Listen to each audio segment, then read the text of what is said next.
Hello, everyone, and welcome to part one of our review for how to create dynamic footstep systems using MetaSounds in Unreal Engine 5. So before we get started, we have to think about what types of surfaces are we going to have in our project that our character might be walking on.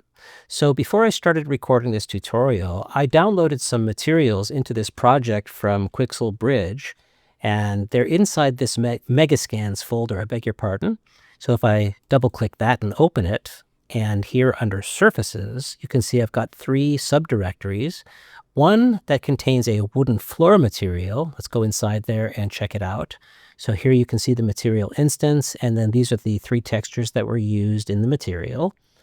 If I go back to Surfaces, I've got rough, rocky ground. That's set up the same way, the three textures and the material instance. And then fresh, windswept snow, the same. I thought it might be nice to also have some water in this project, so I downloaded an asset pack that I happen to own that has a pretty cool water material. It's called the Advanced Water Pack. Let me just show you what I'm referring to here in my library. If I search for water, it is this one here, Advanced Water Material. So I added that to our project as well. And if I go into there, you can see there is a materials folder. And there is m_water and m_water opaque and material instance as well. All right, so we're set up. We're going to have, once again, wood, rock, snow, and water. Wood, rock, snow, and water. So we have to declare these in project settings before we do anything further. So depending on which version of Unreal Engine you're running, you may have this settings button right here, which is convenient. You can just click on project settings there, and it will open up the project settings page. And if you don't have that, you can go to Edit up here in the upper left and click on project settings, and that will do the same thing.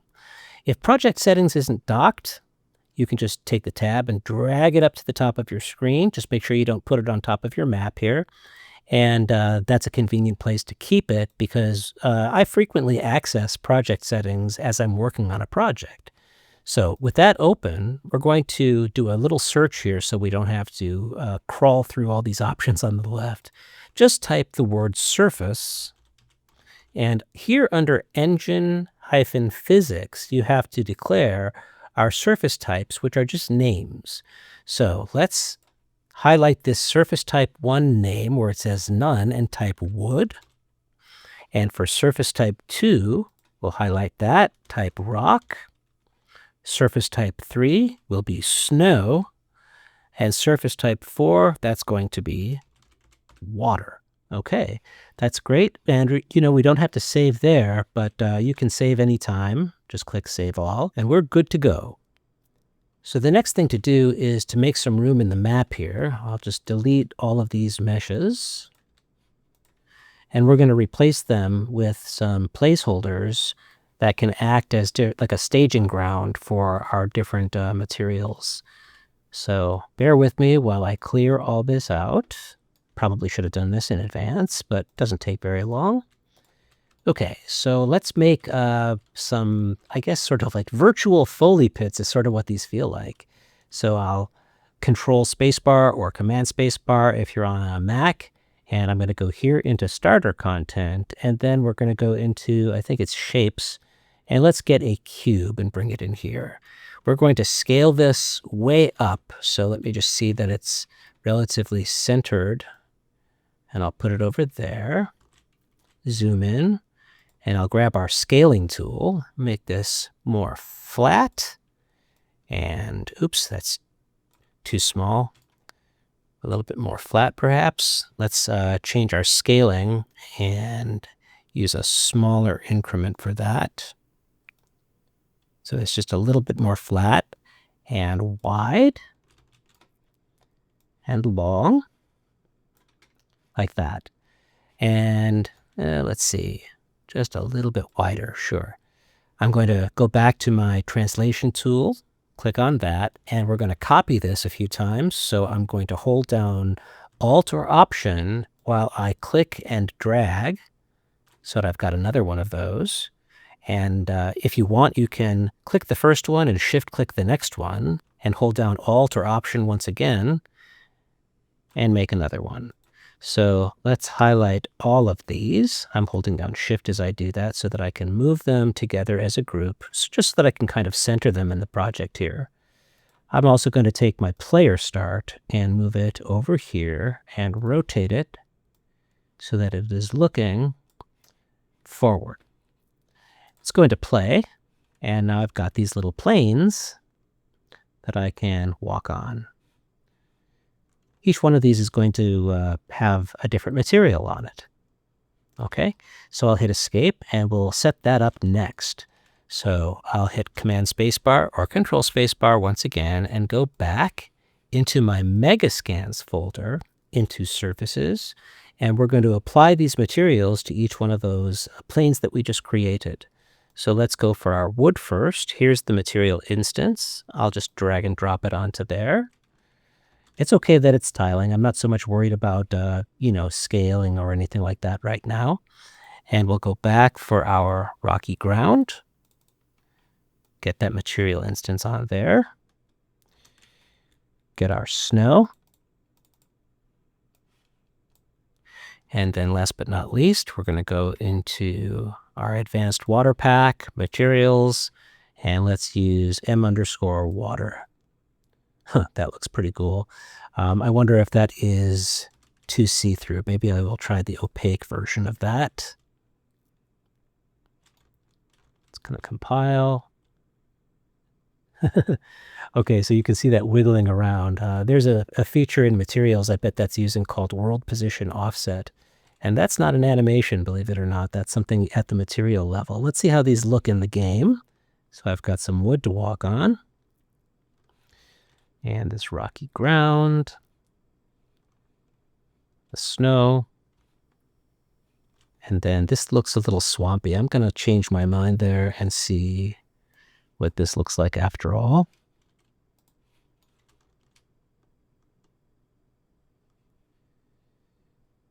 Okay. It'd be great if we put something underneath there that doesn't have that look to it, but that is to say the grid. But you'll get the point with that, I think, just fine. All right, so I like those. Now, the next thing we need to do is back out of there and go back to our root content directory here. And I'm going to right-click and make a new folder. New folder. And I'm going to call this Physical Materials. Physical Materials. Okay, so we're going to go inside there, and we have to set up physical materials for each one of these material shaders that are on these four meshes. So we'll right-click, and we'll hover over Physics, and what we want to choose is this option here, Physical Material.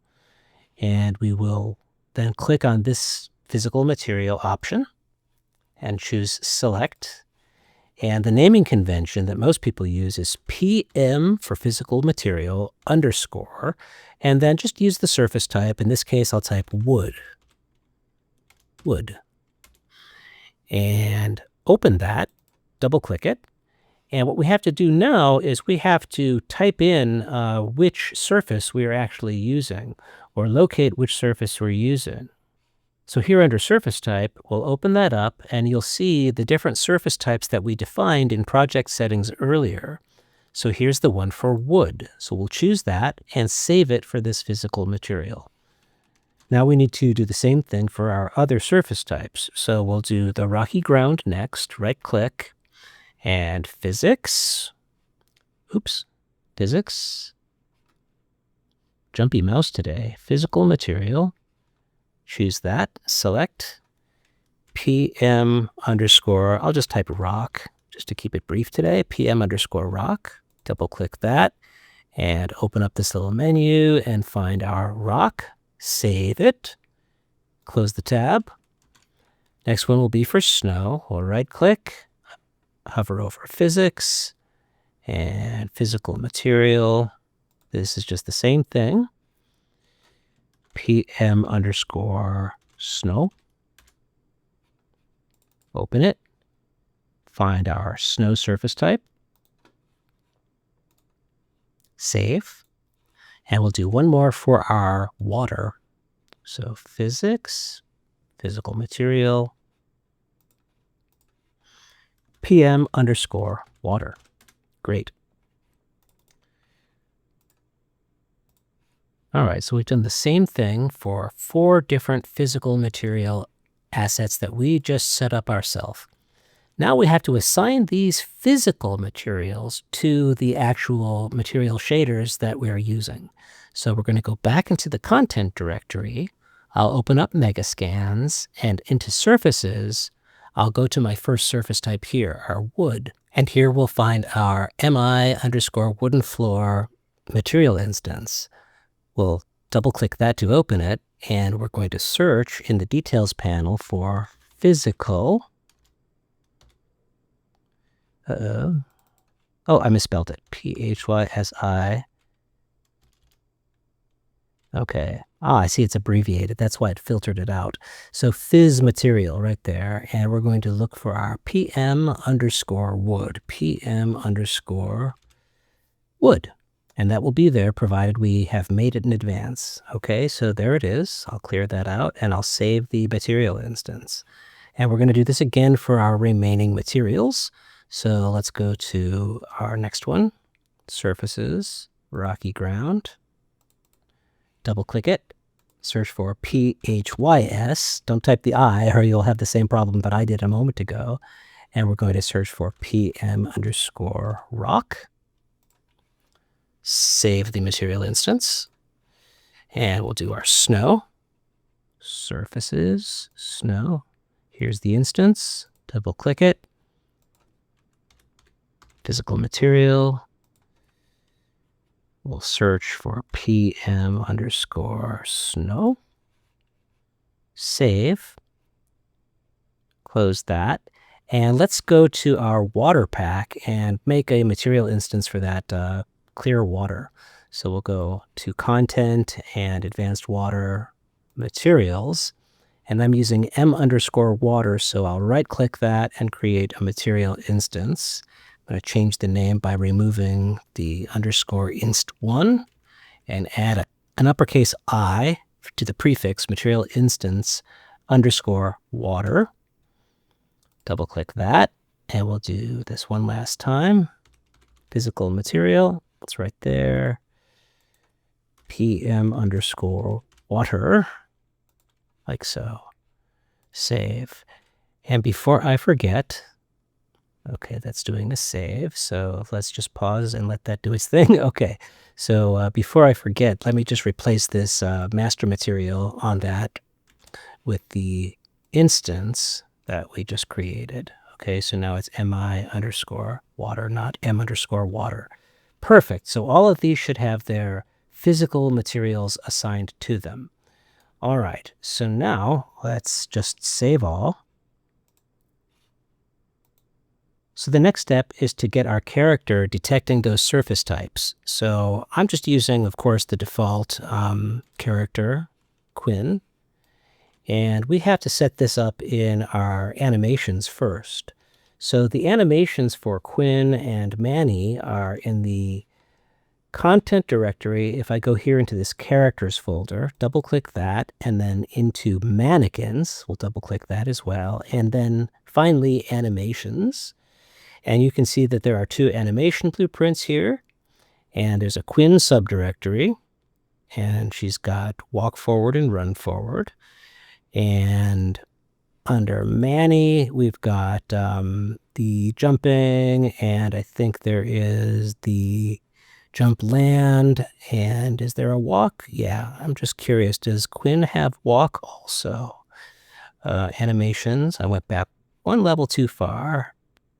Yeah, she's got walk also. So since we're using Quinn, we're going to edit these animations first. And I think she's also using the jump animation and jump land animation from Manny. So we'll have to edit those too. And this is something you've already done. This is just adding skeleton notifies to create events from. So let's start with our mannequin female run forward. I'll double click that. And let's just stop the animation or pause the animation and reframe Quinn so that we can see where the steps take place. So I'll scrub back my cursor.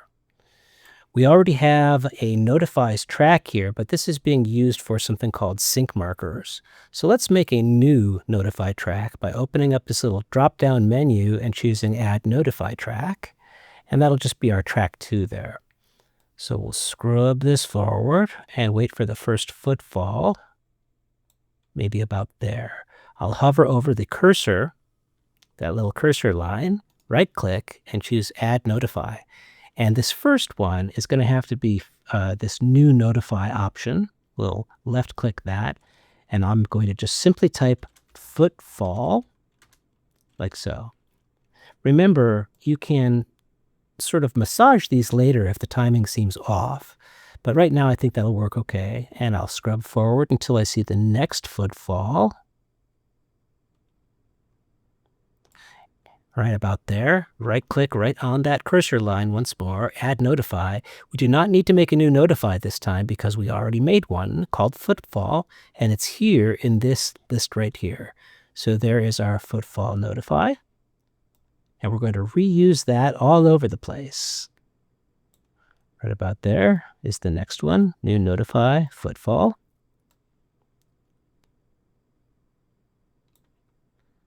Right-click, new notify, footfall. Yeah, there's a lot of footfalls in this run cycle here. Add notify, footfall. Is there one more? Way up here. Right-click, footfall. And I think that's all of them. Okay, that looks good. Let's save the animation and close it. And we're going to have to do this now for our walk. I know we haven't implemented walking yet, but I'll do that in the character blueprint in just a moment. So we'll double-click our walk and frame up Quinn's feet one more time, like so. Pause the animation. Create a new notify track. So we'll open the drop-down, add notify track. We'll just leave it as track 2. Right there, we want to right-click, add notify, footfall. It's the same notify we made already. Add notify, footfall.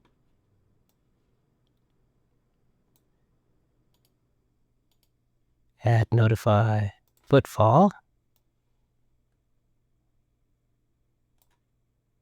Footfall. One more. Okay, that's all of them, I think. Great. Save. And before I go any further, I just want to make sure that Quinn is actually using those animations and not Manny's. The reason that I have this concern is because I know that Quinn's animation blueprint here is a child of Manny. So if I open this up, you can see this is a child AnimBP, child of ABP Manny. That means it uses logic and graph of another AnimBP, etc. So I want to make sure that those notifies are registering before I go any further.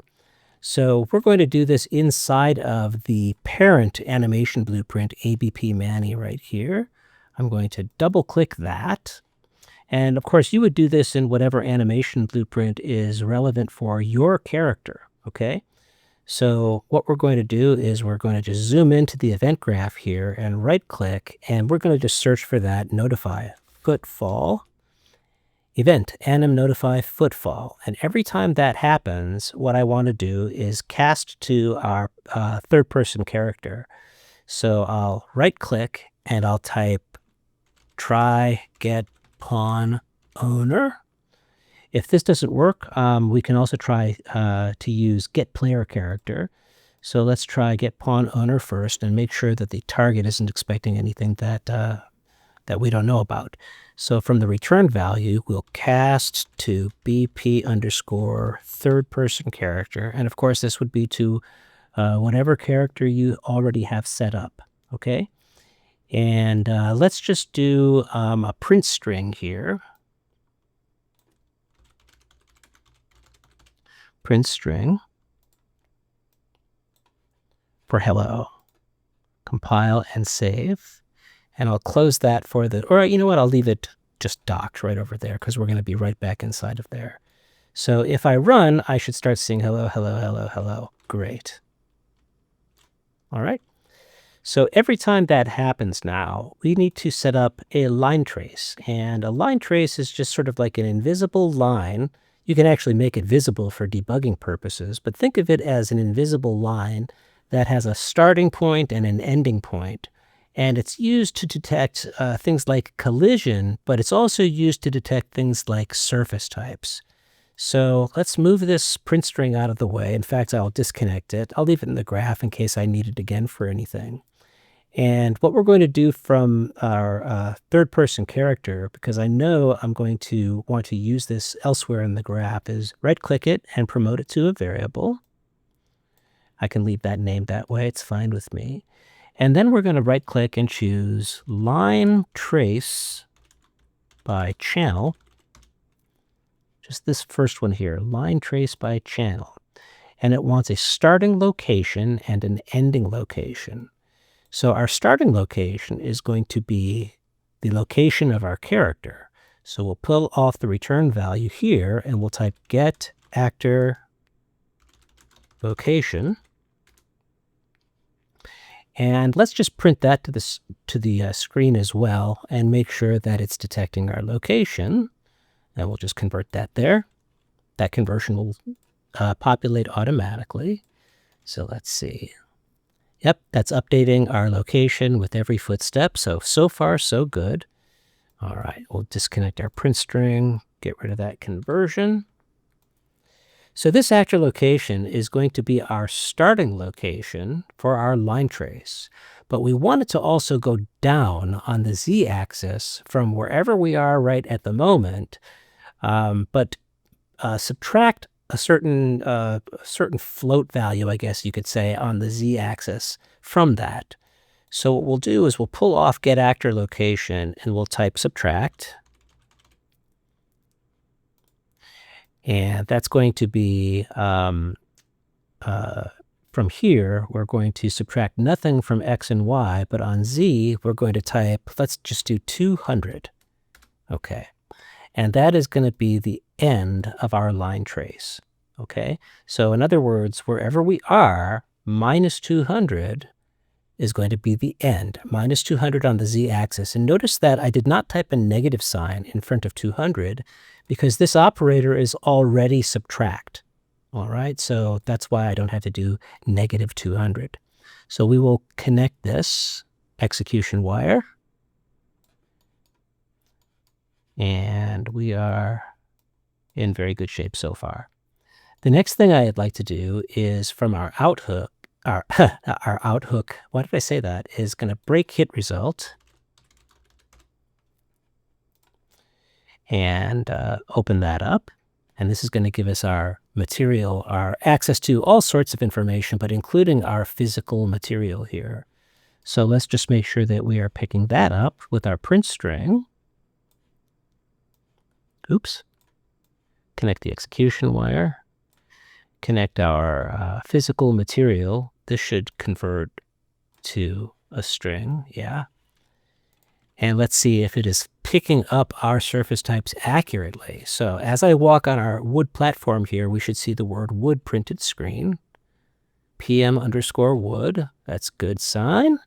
And here we've got PM_rock, snow, excellent, and water. Fantastic. So it is detecting our surfaces. And of course, when we are not walking on one of those planes, we're on the default physical material. And we could set up like a debug surface type and sound for that if we wanted to.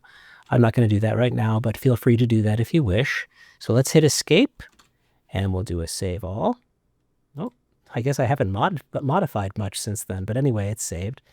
All right, so I think the next thing I'll do is I'll set up walking so I can toggle walking and running for our character. So we'll go into our root content directory once again under third person, blueprints. We'll modify our BP_third person character. And again, you have done this before, so we'll prototype this with a left shift input, left shift, and we're going to get our character movement component into the graph. And let's just look at some defaults here. I'm going to select that in our components panel and search for max walk. And max walk speed is 500. And I also want to know what the speed is for walking, and that's going to be inside of the blend space here under characters, mannequins, animations. Let's see if Quinn has a blend space. Yeah, unarmed walk run. So I'll double click that. And I'm interested to know, I'll hold down Control and you can scrub through the different keyframes here in the blend space. And if I select that one where walking is, I can see that the speed there is 230. So I want to know that. And of course, the maximum here is 500 because that's defined in the character movement component inside of the character blueprint. So we don't have to look at that blend space anymore now that we know. So I want to set this default max walk speed to walking. I don't want it to default to running. I'd rather have it be walking. So we'll set that to 230. And I'm going to remember, let's compile and save, so it'll say 230 again.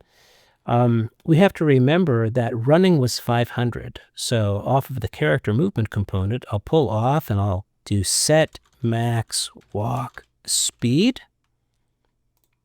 And on pressed, we will set that to 500.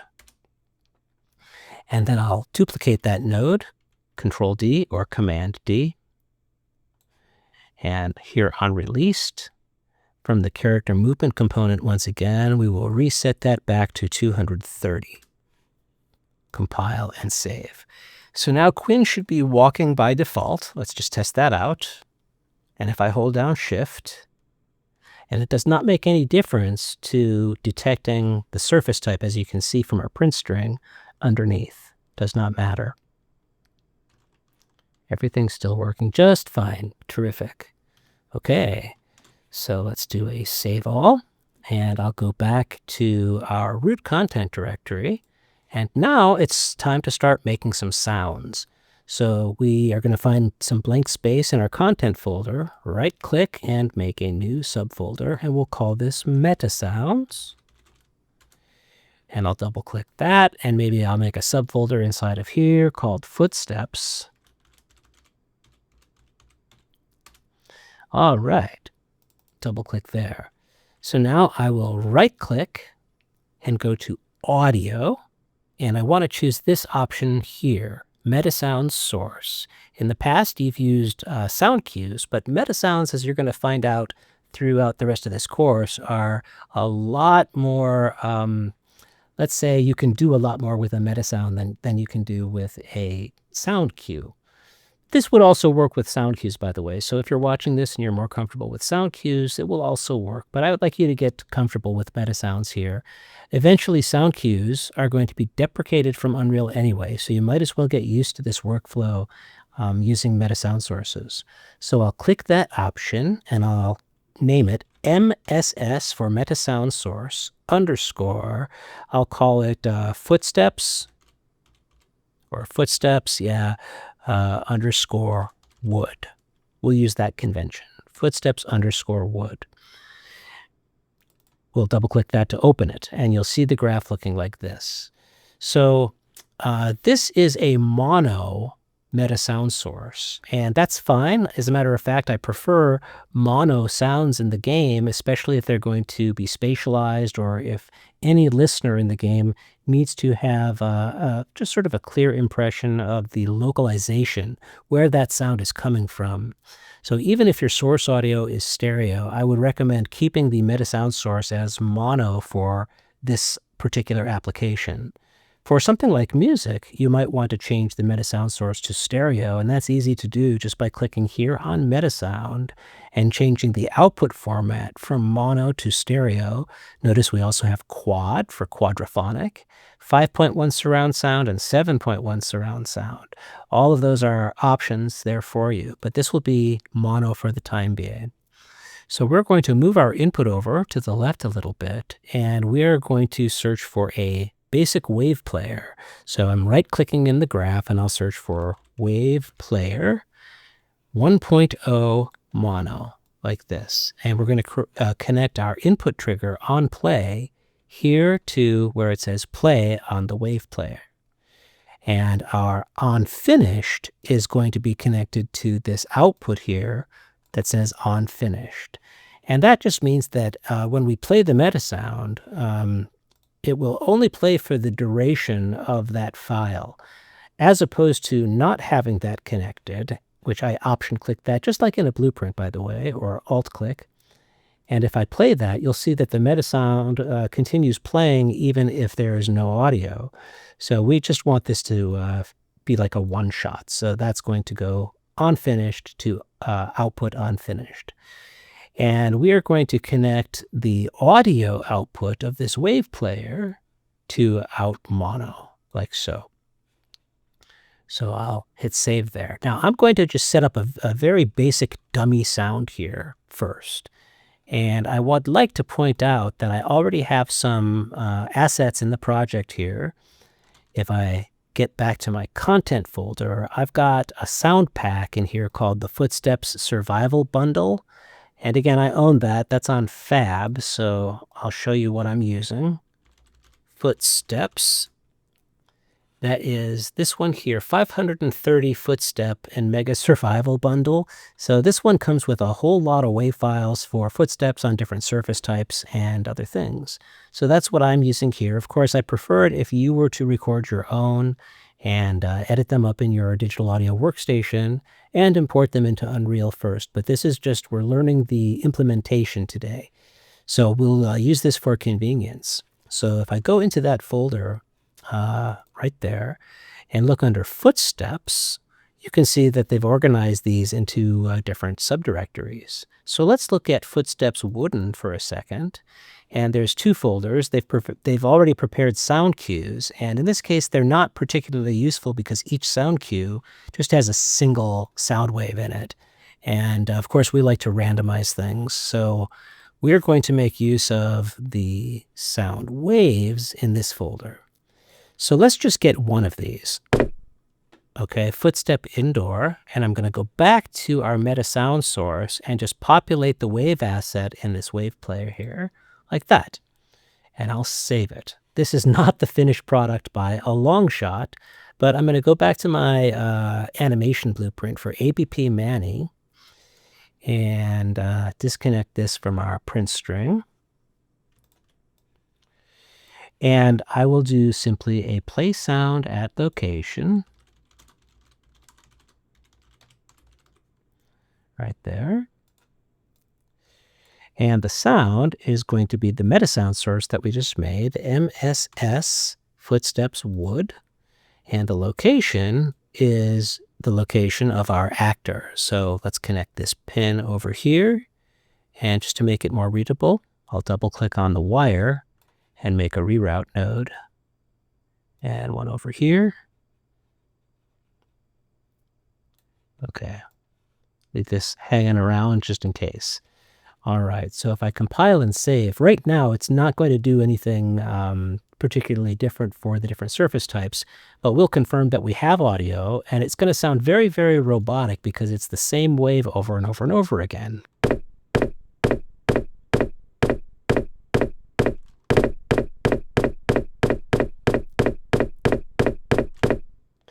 I just realized we don't have anything for jump. So let's remember to put notifies into those animations later. And that will be easy to do. All right, so that's okay, but we want to randomize that. So let's go back into, we'll close that sound cue. We don't need that at all. We'll go back into our MetaSound source, and I'm going to reset that to default. What we want to do is make an array of wave assets here. So we're going to pull off of the wave asset pin, release, and search for something called random get wave asset array. That's what we want, like so. All right, now we have to create an array variable. So this in array will pull off of there and promote that to a graph variable. And this is going to contain the assortment of waves that we want to randomize in our wave player. We're also going to connect the onPlay to the next pin on the random get, and that's going to cause it to basically go through that array.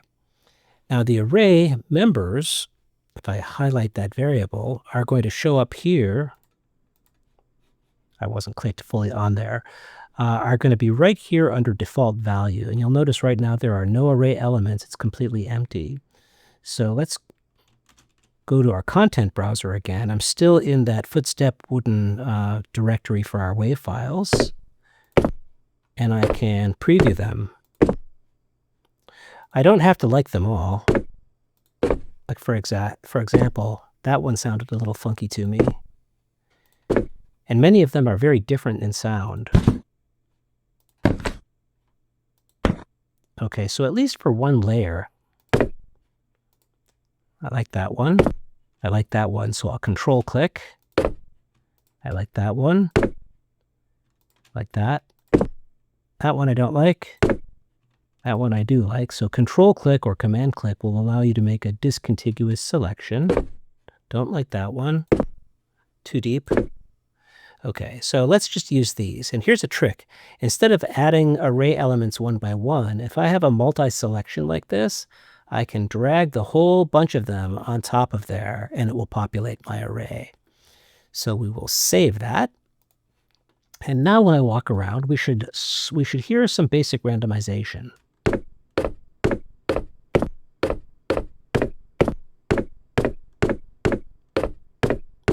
Okay, that's not too bad. If I want to further randomize things, one thing that I could do here, to just make some room for it, actually I'll get all of these and just scoot them to the left a little bit, is make use of this pitch shift right here. So actually let's pull off of there and promote that to a graph input, which is sort of like a variable, but it's something that you can control from outside of the MetaSound more easily, and also audition within the MetaSound more easily. So I'll go promote to graph input. And let's start by setting a range for our pitch shift here. I don't think it needs to be any deeper, but it could be higher. So let's set this to, I think this is in semitones. So I'll set this to, let's just make it 12 for an octave. And let's loop this just for now so I can show you how that works.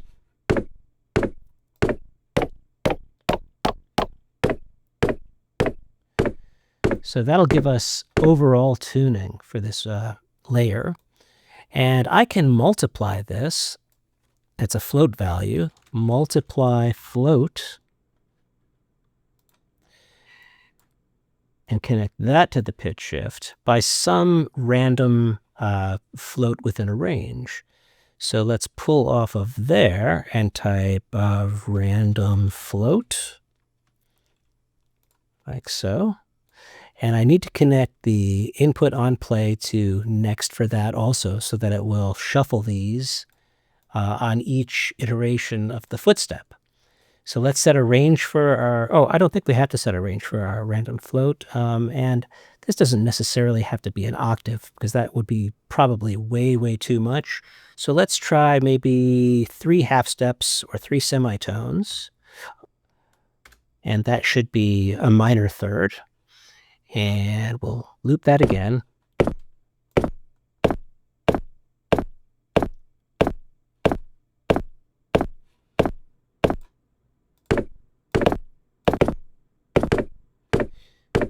Okay, so let me turn off looping. I think that was messing it up.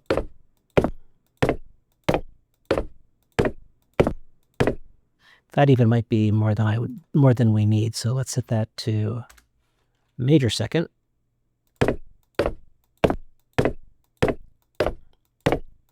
And of course, we could add more variance to our array. I don't know why that's giving me such trouble to click on it, but we could have more variance of that footstep inside the array. But this is going to be okay for now to get the point across. Incidentally, if you wanted to EQ this inside of the MetaSound, you could do that. If I go from our wave output and search for something called biquad filter,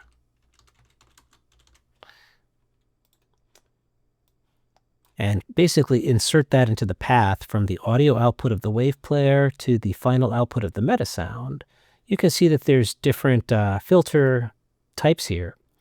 And one of them is parametric EQ. So if I thought that there was something about the sound that I didn't like, I can select a center frequency, for example. Let's do 220 hertz.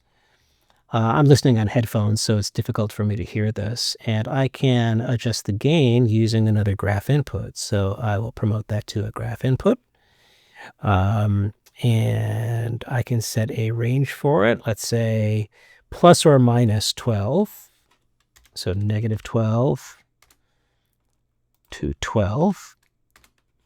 And that starts off at 0, unity. So I can save that. So let's cut that.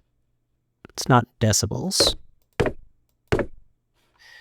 Or boost it. You can hear the difference. Okay, so that's optional. You can do a little EQ if you want to there. But for today's purposes, I'm just going to keep this simple. All right. So now we've got the ability to tune it globally and the randomization provided by this random float node.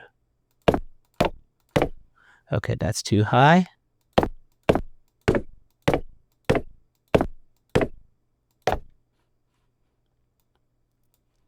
And this is still pitch shifting more than we need. I think we're going to set that to 1/2 step range.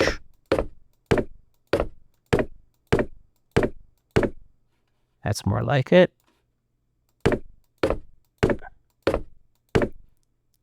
I'll save that, and we'll just listen to this in the level.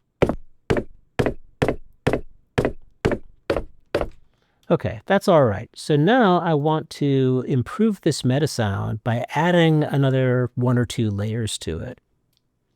So just for character, let's open this back up again, and I want to listen to some of these other samples. Ooh.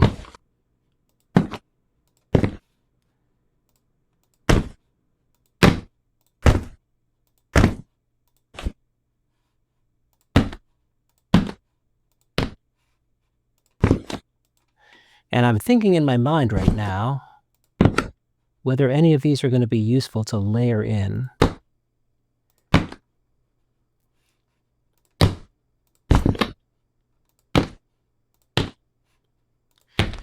Okay, so the ones that sound more like that, okay, I think I'm going to search for some of those. So let's do this. We're going to set up another wave player here, and basically we're going to duplicate this whole thing. So I will highlight this and duplicate it, Control D or Command D. And I want to set up a different array here. So let's go to this first array here, and I probably want to give this a name. If you wanted to, I could say close steps or something like that. And we're going to make a new array for this one. Promote to graph variable.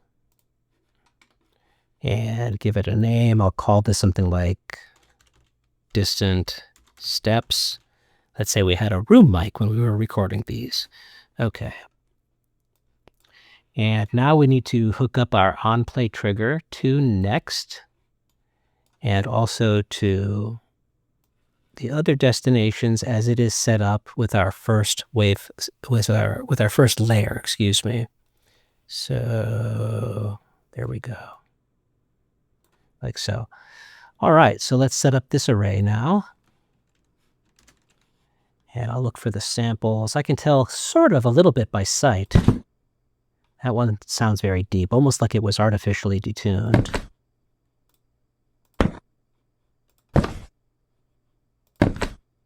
So let's select that. That one's pretty good. That one's pretty good. That one. Nope. That one maybe. Okay, these have a very different character, so I'm not going to include those in this layer. Okay, so none of those. Nope. That sounds too deep.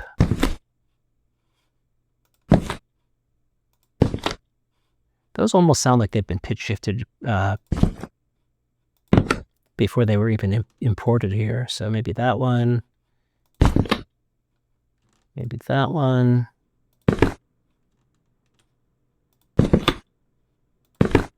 That one sounds truncated. That one sounds sounds pitch shifted.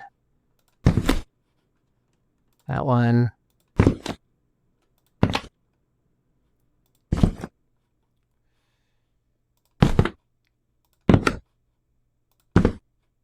Just searching.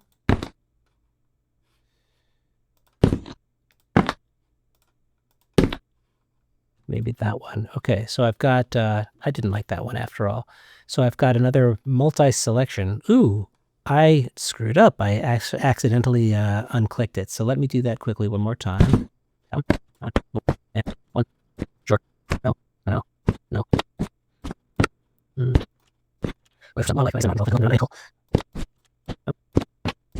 Sure. Maybe. Okay. No. Okay, so I've got another multi-selection, and I'll drag that right on top of there. And now we've got this array. Now, how do I combine the audio outputs here? Oh, before I do that, let me just reset the detuning here back to its original pitch. I want to create a mixer for this. And I can have as many layers really as I like, but I'm going to right-click, and I'm going to search for mixer. And you can see that I've got mono mixers up to 8 channels and stereo mixers up to 8 channels. If you need more than 8 channels, you can cascade the output of one mixer into the input of another. But for now, let's set up a mono mixer 2. And I'm going to connect the output of this into the first input of this mixer, connect the audio output of this into the input input 2, excuse me, but this 0 index, don't allow that to confuse you. This is technically input 0 and this is input 1, but I think of them as 1 and 2 as if it were a conventionally numbered audio mixer. And then the output of that mixer can go into the final output of the MetaSound. To control the volume of both layers, we can create graph inputs for these. So I'll pull this off, promote it to a graph input, and right now you can see it is a knob. I like the knobs, but if you don't, you can change the widget type from knob to slider, and it's a slider you can see here. And you can also make this orientation vertical, and then it looks sort of like a fader on a conventional mixer. I like knobs. I don't know why. I like oops, excuse me, I didn't mean to do that. I like the knob look, excuse me. Where is it? Right there, knob. In this context, I just find them a little bit, I don't know why I prefer them, no particular reason. So I'll pull off of here, and we will promote that to a graph input as well. And you can name these if you'd like to. You can name them according to which layer they are in control of. So now I should hear both at equal volume. And let's turn this layer all the way down. You should hear that difference pretty easily. And I don't need this at equal volume.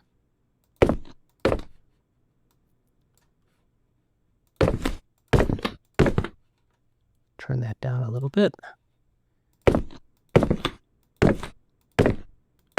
Just listening for balance here. And all of our tuning parameters here are still valid for this other layer and can be adjusted independently from the first layer. Actually, I take it back because these two graph inputs have the same name and were copied.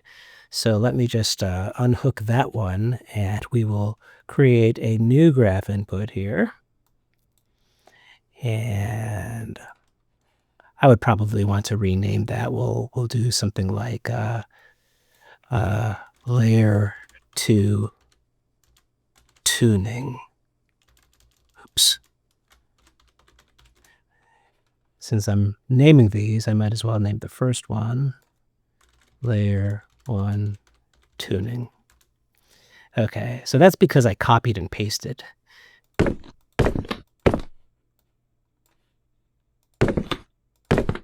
So let's listen to just that second layer. Now, the reason that I don't hear much happening is because, remember, I've got to set a range for this. So let's go to this range up to 12 semitones. We'll tune that way up to make sure it's working.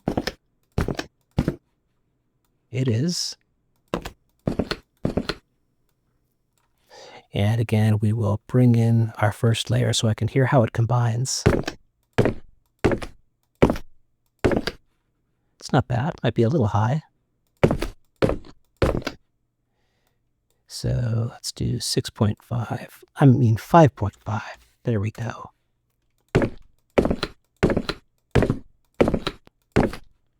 And I'll turn it down a little more. And that's also helping it sound even more random.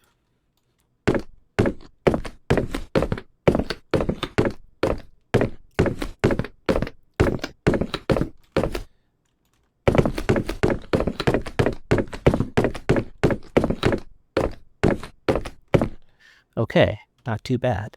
So this is the basic setup. I could add another layer, and if I did, I would just have to use another mixer, or I would have to replace this mixer, I beg your pardon, with a mono mixer 3 or anywhere up to 8 channels. And like I say, if you need more than 8 layers per MetaSound source, you can always cascade the output of one mixer to the input of another. What that would look like, in case you want to know. Let's imagine that I've got 2 mixers with the maximum number of channels. Excuse me, that's a stereo mixer. I'll do a mono mixer.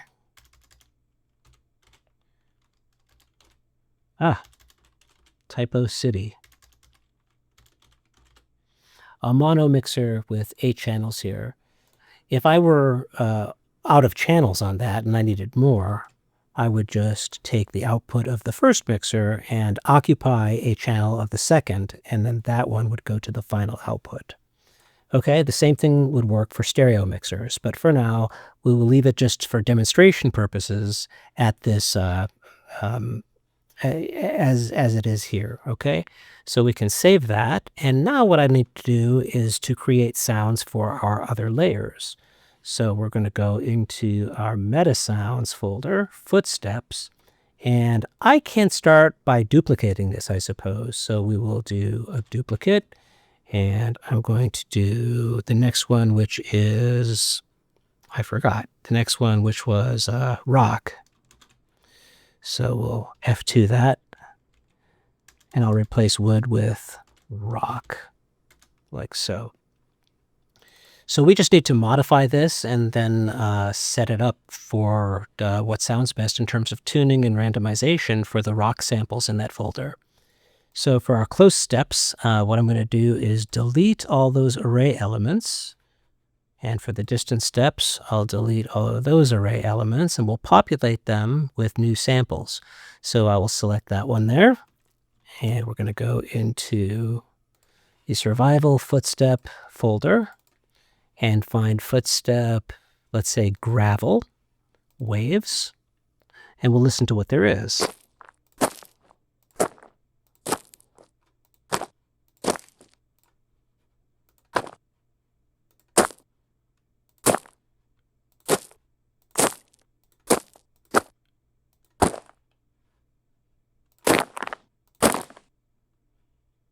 Okay.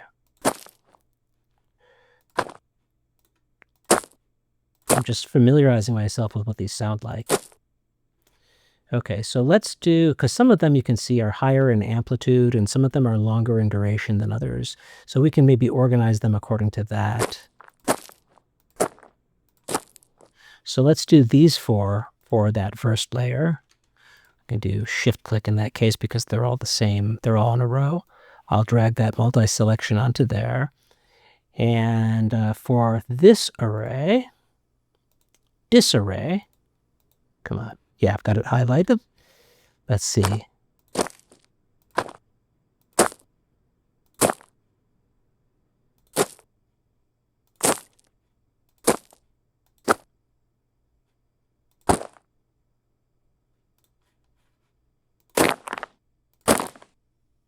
Okay, those two are distinct.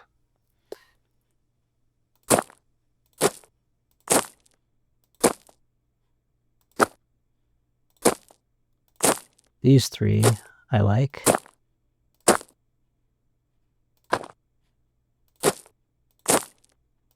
They sound like they could be in the same layer, so I'll put those into this one. And let's see how it sounds right now.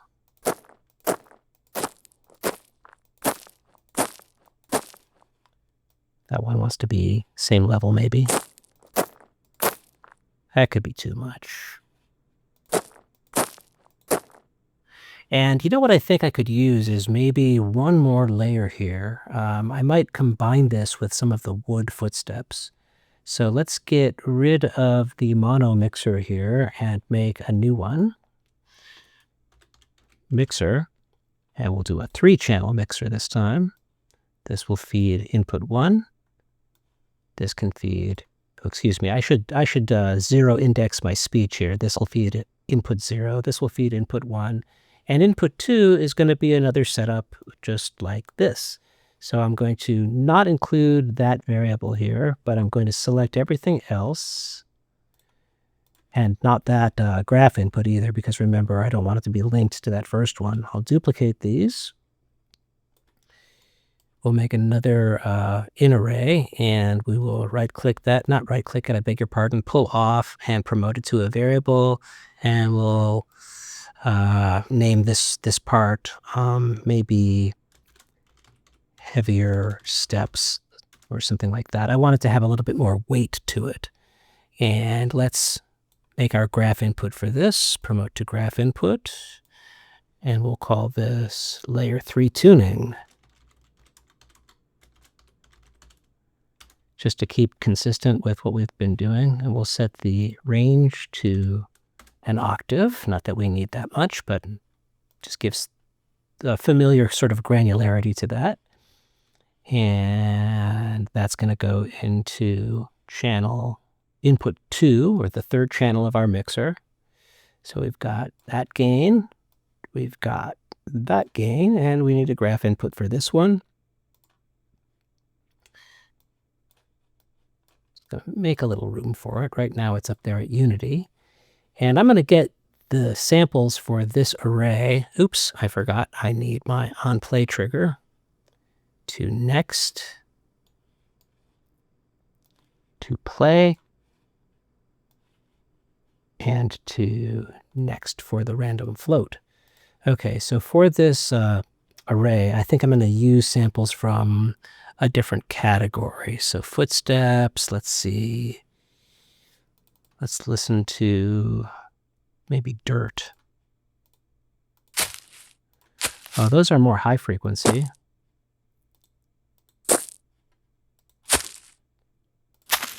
I'm going to go back to the wood, to be honest with you. Let's see, footsteps, wooden, waves.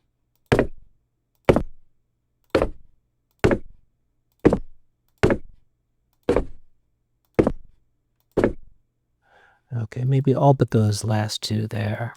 They should be okay. For demonstration purposes, once again. And those are probably going to be louder than I want. Oh, I forgot to hook up the output of the mixer to the final output. That's why we heard nothing there. Okay. Yeah, I don't mind that. I think that these could be deeper. Therefore, let's set the tuning parameter to have some negative range available. And I'm going to tune them down somewhat. Let's do maybe -2. So that's a whole step globally. That's too much. Let's do -1 globally. Okay, so that's not bad. Now this is going to be a different MetaSound. So right now it's still going to only be playing our wood sample. The reason for that is because of the fact that we haven't completed our setup here in the animation blueprint for ABP_Manny. So we are going to disconnect for now this play sound at location. We're going to need it still, okay? What we want to do is search for a node called switch on E physical material, or E physical surface, that one. And what we're going to do is we're going to get our physical material here, and we're going to pull off, actually, you can see our physical materials are here. So what we're going to do is search for our physical material and type get surface type. like so. And that will go into the selection. So this enumeration here will give us execution outputs for all of our different surfaces. So we'll have a place sound at location for wood, and that's going to be our MSS footsteps wood, and I'll duplicate that. And for rock, it's going to be MSS underscore footsteps underscore rock. And we will hook up our location again for both of those, right? Play sound at location, compile and save.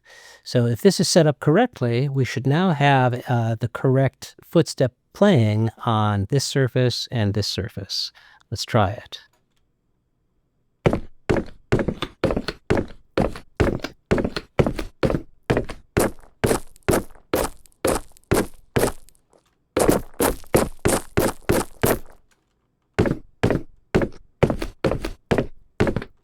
Okay, so that's working.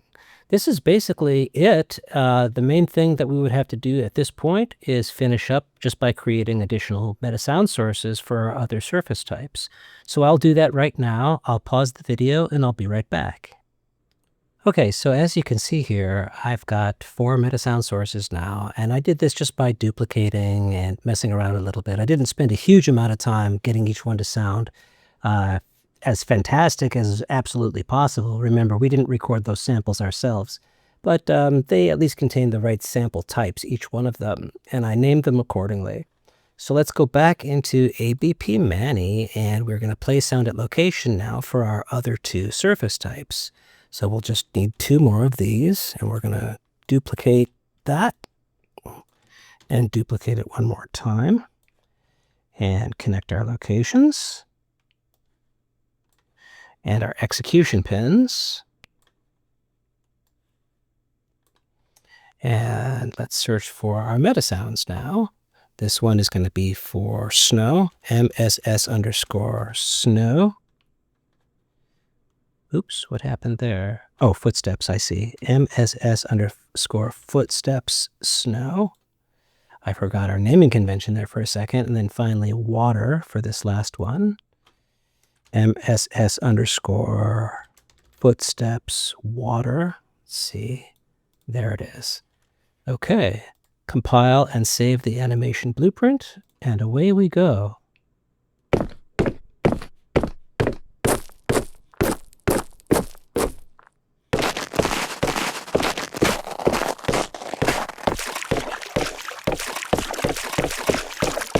This one has the wood footsteps combined with another water layer.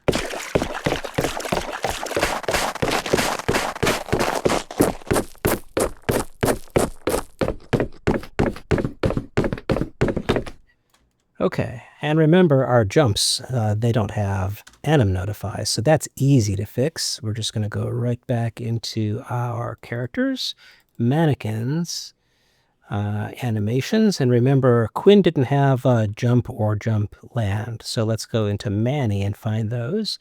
We'll go into jump, oops, double click, and maybe we'll just add a quick notify. I don't even know that I like it on the jump. I definitely like it on the jump land. We can always take this out. So there's an available notify track here. We can do footfall, save. This is going to be super quick, and land. Pretty sure that Quinn is just using that.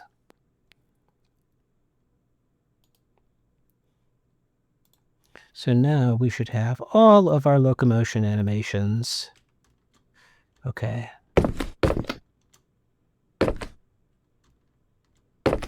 Oh, what happened to our jump up? Let's see. I might not troubleshoot that in this video. Maybe I just didn't save the animation sequence. Let's see, jump. There is a notify there. Huh, I don't know why that's not registering. Unless Quinn has her own. I'm not going to dwell on it, frankly. Quinn? No, she doesn't. So what happened? I'll troubleshoot that off camera.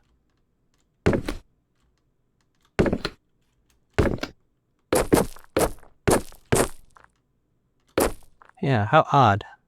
The jump up isn't working.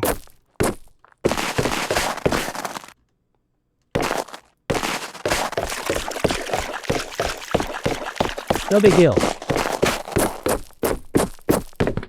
That is certainly a problem that we can solve. Yeah, something is up with that notify maybe.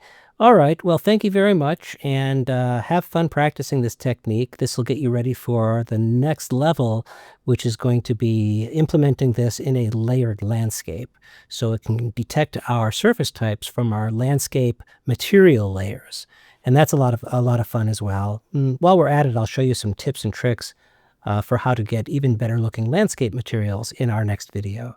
So thank you one more time for joining me, and I will see you next time. Bye-bye.